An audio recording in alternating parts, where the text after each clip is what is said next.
What's up everybody and welcome to the channel. In today's video, we're going to do a deep dive in the 2026 Subaru Starlink 11.6-inch multimedia system. So today I'm in the 2026 Subaru Forester, and this screen is basically what you're going to see along the newest Subarus. So we're going to basically see what it looks like, every little feature, kind of my review of how this works in the car. Obviously you can get a good look of how it looks in the dashboard of a modern Subaru. We'll also touch base on the gauge cluster, which is a full screen as well, and get right into the tech you can expect in a modern Subaru. So moving right into it, here is what a dashboard is going to look like on a modern Subaru. Pretty much every single 2026 Subaru is going to look something like this. The electric Solterra is going to be the only one different, which looks more like a Toyota. But this is what you can expect. So it's 11.6 inches diagonal. So that is from one corner to the other. That is the screen. Now your main screen, as you can tell, there's basically three different sections. Up on top, you're going to get one section. The whole middle where all the apps are is the second section, and then climate control is your third section. Now, there are no physical climate control buttons. As you can tell, this is just a bezel. Only thing you're going to get are the temperature on the left side, temperature on the right side, and then the defrost buttons are above that. So as you can tell, when I make any change, it's going to change on the screen, but that is the only physical button that you're going to be able to use to configure climate controls. So with that said, the rest are touch sensitive. So we have our fan speed down below. You can see that. You just tap that and it changes the fan speed. Air conditioning, you can turn on and off, and then this model does have heated seats left and right side. You also have extra buttons on and off, and then you can actually tap this one, which normally just shows you basically what's going on, but then that pulls us into a full climate control menu. You have the auto, recirc, air conditioning max, and then as you can tell, we have the full temperature display as well. You can swipe it, you can also just tap it, or still use these buttons over here. We can sync it, and then we have all the different zones down below. And as you saw, it does time out eventually and will exit, but you can also exit it out if needed. So that is climate control. That could be a complaint. I know not everybody is the biggest fan of having touch sensitive climate controls. Personally, I wouldn't mind if the fan speed was also a button. I like having temperature, that is a great touch, but I would really like a fan speed button or dial. I feel like, who made the decision to our modern cars don't look good apparently with physical buttons? I'm not sure. But it works fine for the most part. There is a little bit of lag in the screen from time to time, you will notice, especially under the first startup of the day. After that, I haven't really seen any issues. So that could be the only complaint with this screen. So continuing on to the rest of the screen, what you're going to notice, let's go to the top. So we have our clock, you also have outside temperature, and then right here, this is going to give you all of your drive modes. So we can tap this for dirt and snow. It automatically turns on that forward-facing camera for this specific model. Deep snow and mud, same sort of deal, back into normal. Now, in conjunction with that screen, the gauge cluster gives you a pretty cool design. So when I tap that, you can see the drive mode popping up, traction control turns off on that menu, and then back into the normal one. So cool to see the integration between the two screens.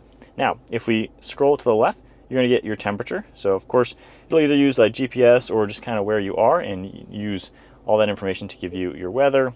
And then we have some vitals. Now this is a pretty cool touch. You can see the water temp, which is your coolant for the engine, oil temperature, and then we also have average speed.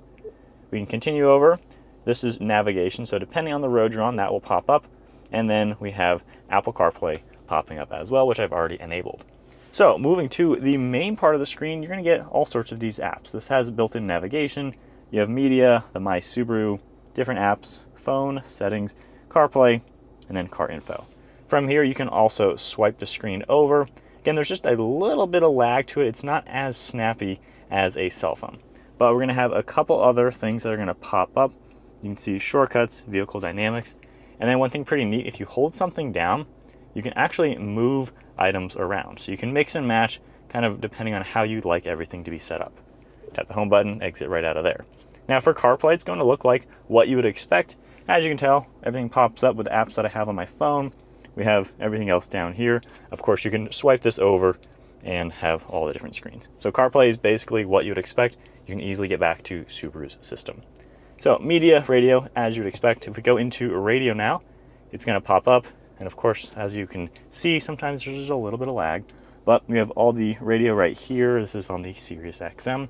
But you can scroll into AM, FM, and it all looks basically what you would expect. Pops up on the top here as well.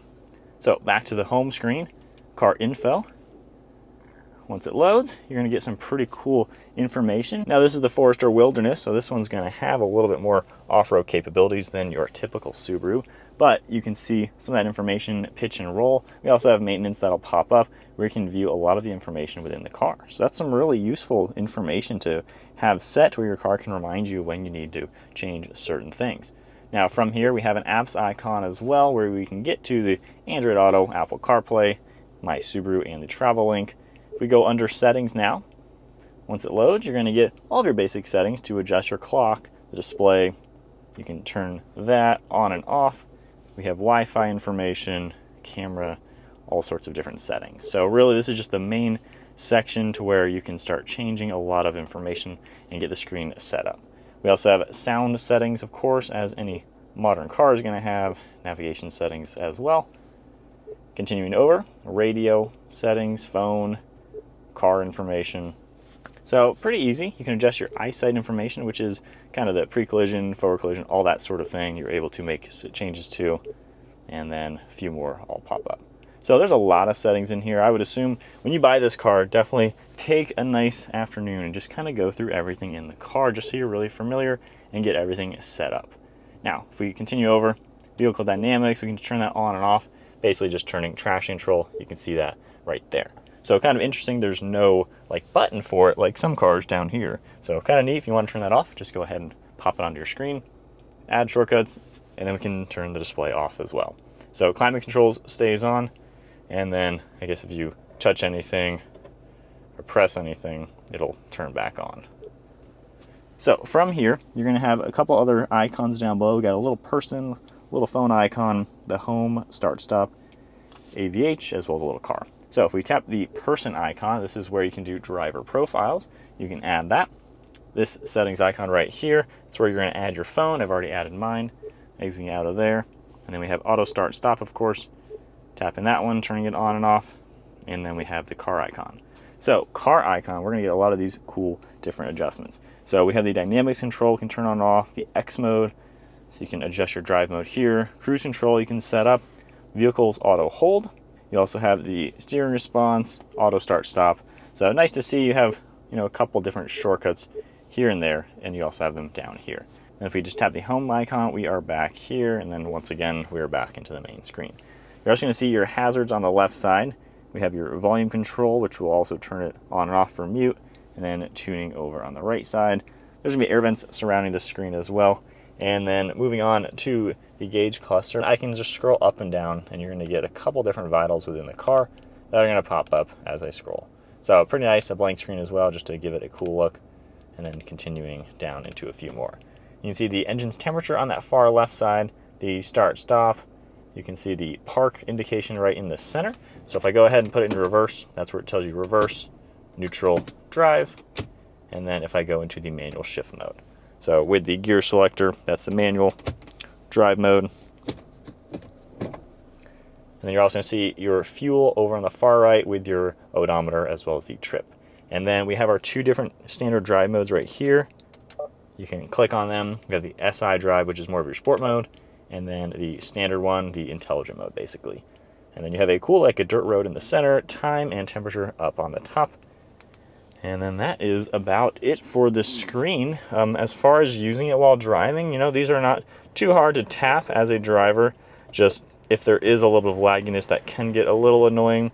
Climate all works well. It is easy to see. And honestly, while I would prefer maybe some physical buttons down here or something like nice little toggles for the fan speed, they're large enough to where it's not really that hard just to tap. So not bad, pretty easy to see everything as you're playing with it, the zones and everything. So not a bad screen. I would say the touchscreen does feel a little on the dated side just because it's not as smooth of a screen. There's kind of a little bit of a press to it. It doesn't feel like a glass screen that most of our cell phones have, but it has all the information your car is going to need. It really gives you a good indication of the car itself, the nav, the climate, the phone integration, the CarPlay. It all works really well. So I'd say overall, it's a good setup for these modern Subarus. Just if they could fix the lag, I think that would be kind of my biggest thing. And then lastly, I guess we'll go over the car's backup camera, which is the last thing really to show. So popping into reverse, you can see that backup camera popping up. Graphics aren't the best. It does feel a little old. Cars, even a decade ago, I would say have better backup cameras. And then given the screen is in this vertical orientation, you could maybe utilize this for a better camera, just because you have a lot of screen that doesn't turn into camera. You're still gonna get the drive modes up above, and climate control, I do like how that stays here. That is a good touch, especially if you're gonna have to have climate in the screen. It's nice to at least have it always there, even when you're in reverse. But you're gonna see buttons on this left side. You can turn that one on and off. We also have your parking sensors that you can turn on and off as well. There's some guidelines to it. And then if I press the view icon, you're gonna get that front view camera popping up once again. So again, the cameras could be better, could be a bit more HD. That would be a nice touch for sure. But overall, not a bad screen system.